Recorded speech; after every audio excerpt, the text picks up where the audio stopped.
Are you sick of sounding like a beginner even though you're putting in the hours on your drumming? I've helped hundreds of drummers finally break out of their drumming plateaus, and it's simpler than you think. But today, I'm going to give you 5 simple grooves that will instantly fix the most common mistakes beginner drummers make, transforming your playing from amateur to pro in no time. Okay, so tell me if you can spot this first mistake.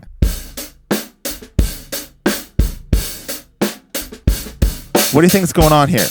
So, a lot of drummers, when they're first starting, they tend to be very dominant hand heavy, right hand heavy, what have you. Not only does that mean the hi-hat's too loud, but it means that with poor technique, the articulations on the hi-hat also just go out of control and you don't have a balanced sounding groove. But before you can fix your hand on the hi-hat, you actually need to start by fixing your left foot or your hi-hat foot, you know, for you lefties out there. A lot of drummers start with this, resting their entire foot on the hi-hat. But the trouble with it is that it means that the hi-hats aren't properly closed. Even if you press down with your toes here, it's still on the loose side. So what you really want to do is this. Check this out. So go up on your tippy toes, put all of the pressure on the ball of your foot at the top of the pedal, and you need to press that down hard. If I'm on the ball of my foot and putting all the pressure on there, I'm getting a nice, tight hi-hat sound no matter where I play. But if I put my entire foot down and I still try to press down, you hear how loose that is, right? Now, it's very useful, but you don't want that to be your default closed sound unless you really intend for it to be, you know, a little open and sizzly. Quick side note, this is actually how I play an open note. I'll go on the ball of my foot for the closed notes, and then I'll rest my foot down.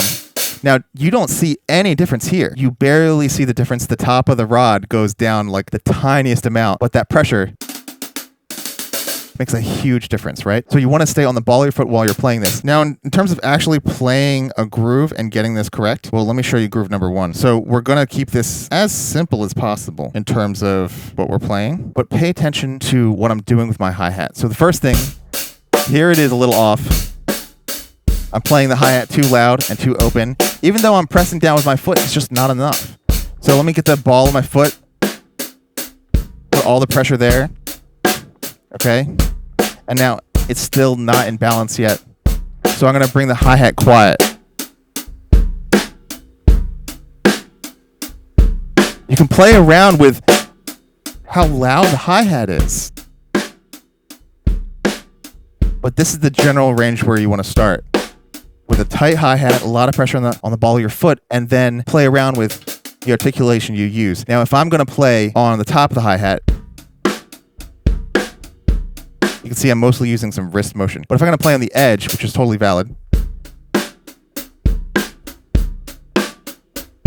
I might use wrist. I might use a little bit more arm because it gives me a little bit more of a stable kind of driving motion and force with the sound. Like this. But hear the difference between this and... Right? Huge difference. Now, we have some other hi-hat tricks. They're going to take this to the next level. You're really going to sound pro with that, but we're coming to that. First, I have to show you mistake number 4. And by the way, I've made a PDF with all the exercises and grooves from this lesson available to you. I'll put a link below so you can download it and practice it at your own pace. Mistake 4 is all about the drum to cymbal balance. So check this out. So my hi-hat's too loud. Let's bring that down. Get on the ball of my foot. We're getting better already, but we're not there yet. So what's wrong? Well, we're not getting any oomph. We're not getting any... We want to hit the listener or yourself, like in the chest with that kick drum. We need to get our drums a lot stronger while the hi-hat is quiet. Check it out. So, soft kick, strong. And I'm going to do the same thing for the snare.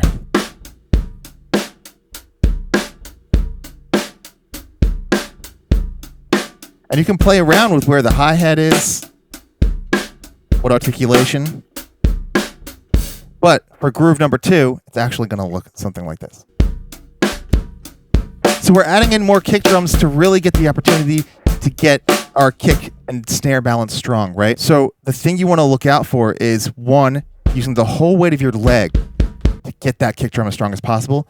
And 2, make sure you're using this puppet motion with your snare hand. So the puppet motion is imagining that you're a puppet. Imagine like if you're like a puppet on strings, you just go limp, right? So if you have a string coming off of your wrist, I want you to hold that string, and I want you to pull that string and have your arm go limp. Your wrist go limp, rather. So like this, just let it fall.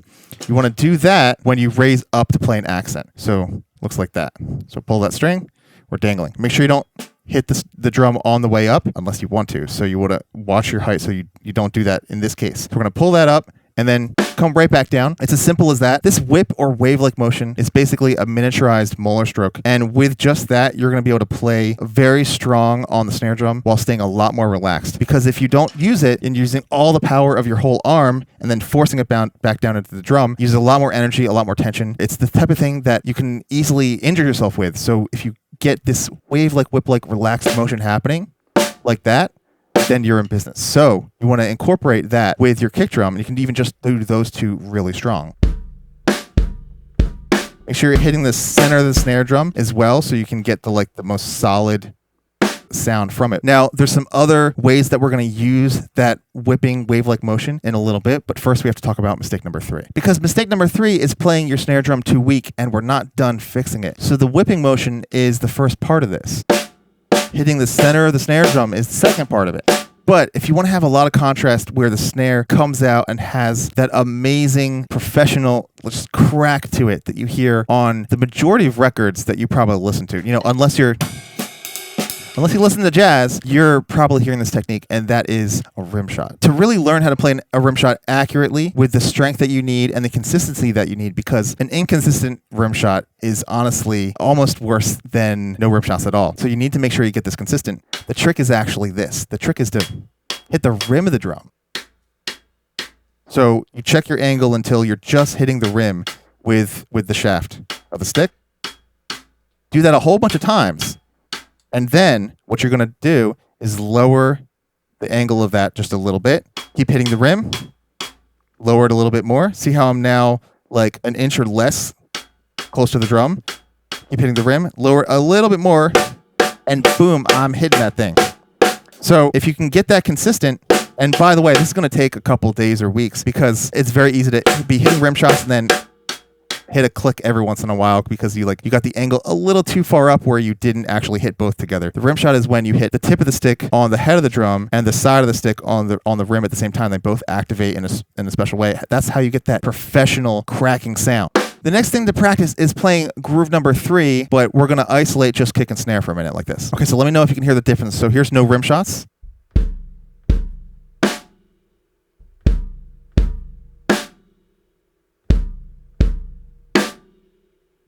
Which is still strong, but here's with rim shots. Whoa, I missed. There we go. Let's move the snare, or move the throne up slightly. You're going to want to keep adjusting the height of your snare and the height of your throne so you can not click by accident, but still dig in and get those rim shots as you need. Let's add the hi-hat back. Make sure you keep it quiet like we talked about.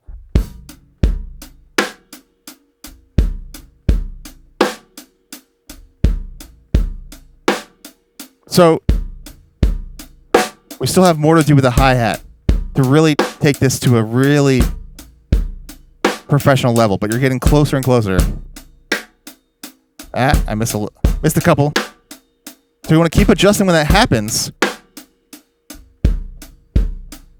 so you can really feel it, and it has a cracking sound. If you're not wearing ear protection while you do that, then I feel very sorry for you. You need to make sure to do that. Oh yeah, don't forget to download all the lesson notes and exercises in the PDF below.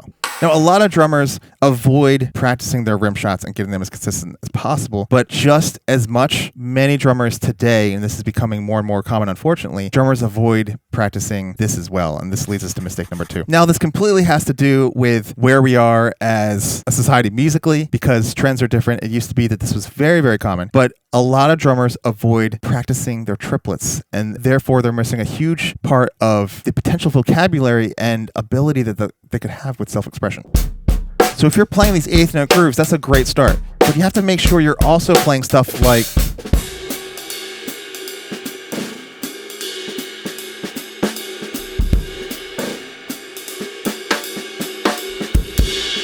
So we got some swing. We got some swing. We got some blues.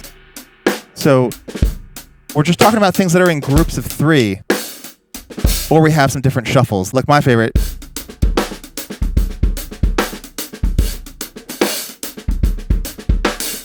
which is the halftime shuffle. We're not going to go over that today, but I will put a link to a video that's going to break down the halftime shuffle for you below. So in terms of mastering triplets, you want to start here. You actually want to start with what we call straight eighth notes, 1 and 2 and 3 and 4 and. Okay, so we're going to start with this. But the thing that you can do is learn to turn this into more of a shuffle or a skip beat, like so. And there's a little bit of a tricky thing in there, whereas we have 1 and 2 and 3 and 4 and. Now the right hand's just playing this. What you're trying to do is then delay the in-between notes, the and, so to speak, which right here is the left hand. Right, left, right, left, right, left, right, left. So that's very even. Now check this out. Right, left, right, left, right, left. I'm going to delay that left hand. Check it out. Right, left, right, left, right, left, right, left, right, left, right, that. This never changed. So if I move this to another 2, 3, and 4, and straight, 2, and 3, and 4, and 1, and 2, and 3, and 4, they get closer together, like so. Then you want to try to play that with one hand. Check it out. Straight.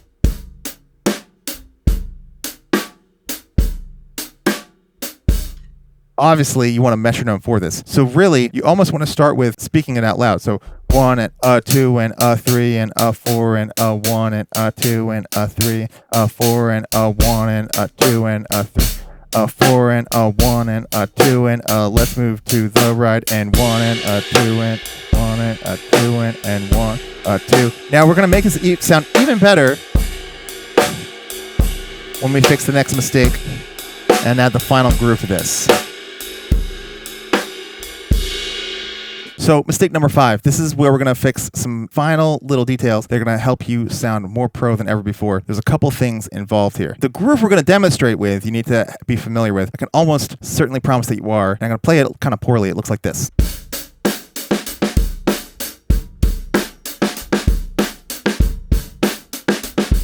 So by now, I already know what we can fix about this in a lot of different ways. The first thing is lower the hi-hat from this to this, so it's a lot quieter. Next, let's raise that kick drum like this, and same with the snare drum.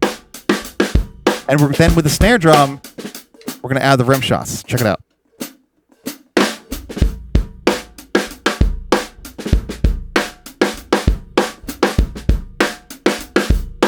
But there's something else we need to fix about this.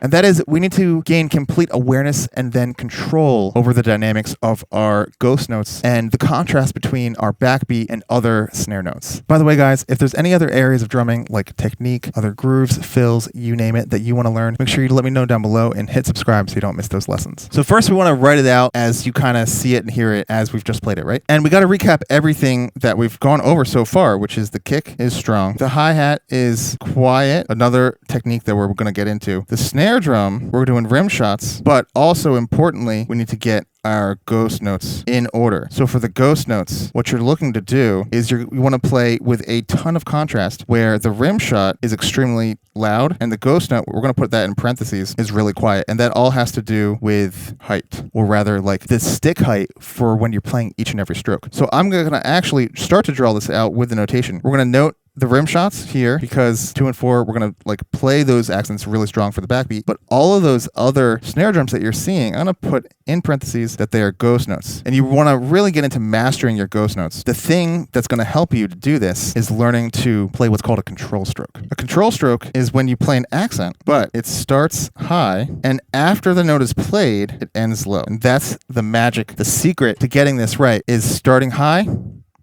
and not letting it bounce back up. The complete opposite of what a lot of us learn first, like on a drum pad, which is rebound strokes, where it starts high, it bounces back up high. So you need to do that, of course, and be able to control that, feel that rebound, and accept it, so to speak. But you also need to control it and nullify it, and make sure when you do so that you're not pressing into the drum. You want to, like that, like you don't want to get a dribble of any sort. You want to come off so it bounces, but you're stopping it about an inch off. You want to use as little tension as possible when you're doing this. And then once that happens on the drum, you're ready to play those tap strokes. But in order to play those tap strokes correctly, you need to keep two things in mind. Number one is that it starts low and it ends low. So it starts and ends low to the drum, so to speak. So when the drum is there, here's my little drum, you're going to start here, you're going to come down, bounce back up to the same height, in the same place. The diagram doesn't show it correctly, but you want to start here, and then you hit, and you end here as well, right? But number two is even more important, and that's this. Here's what you don't want to do. See that? What am I doing?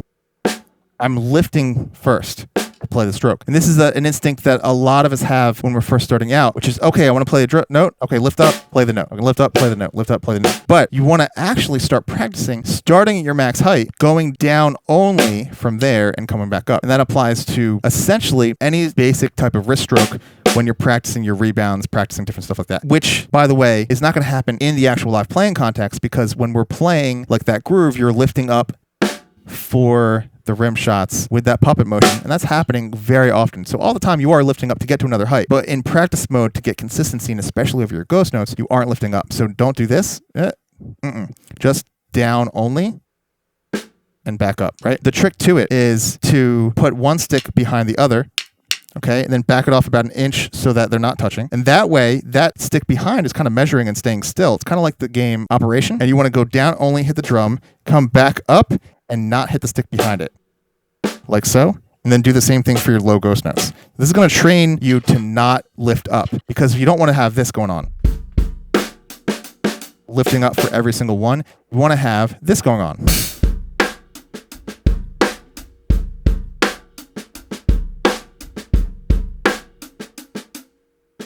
See that? So the next step to this is fixing the hi-hat, and this is not universal for every groove, but this is really going to help your grooves sound a lot more professional. In a lot of situations, you need to be able to do this, and that is the puppet motion that I taught you earlier. We're going to start applying that to the hi-hat. So I'm going to lift up like before, but when you do that lift from the wrist, now the stick kind of falls down, right? So get a tap on the way up. So it becomes a down and then an up. So I call this just simply the down-up motion for the hi-hat. And then you want to do this extremely slowly while actually playing the groove. And I would say at first, isolate just the hands, then isolate just the hi-hat hand and the kick drum, then put all three limbs together. And what this does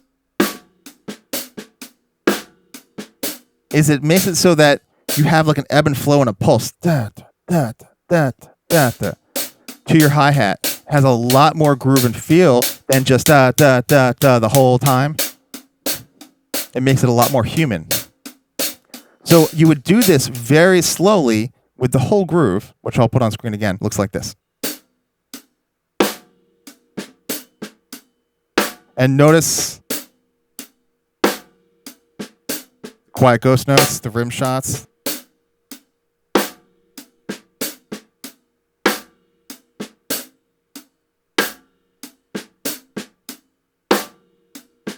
Then you can isolate just the foot and the right hand.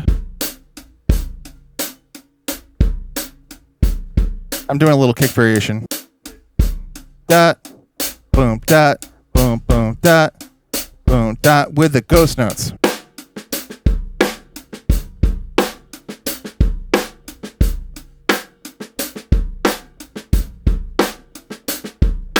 So when you're practicing this, make sure you're focusing on the extreme contrast between your kick and your snare being loud, the ghost notes being as quiet as possible, and the hi-hat kind of being in between. It's living in between that space where it has some like moderately medium volume and some very quiet notes like that.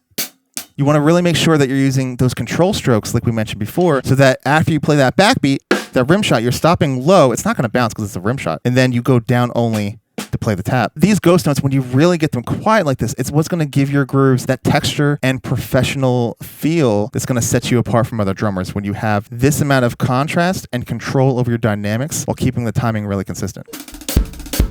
Now, ghost notes are not for everything, but there is one groove involving them that when I learned it and I truly practiced it on a deep level, it completely changed my life and really transformed what I was able to play inside that groove context and anything else.